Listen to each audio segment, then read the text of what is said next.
राम राम सबैजनालाई। म चाहिँ 30 डे च्यालेन्ज लिएर आइसकेको छु। पहिला बुझौँ कि यो 30 डे च्यालेन्ज के हो।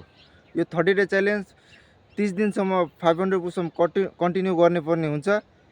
30 डेसम्म एक दिन पनि ग्याप गऱ्यो भने फेरि 1 डेदेखि स्टार्ट गर्नुपर्ने हुन्छ।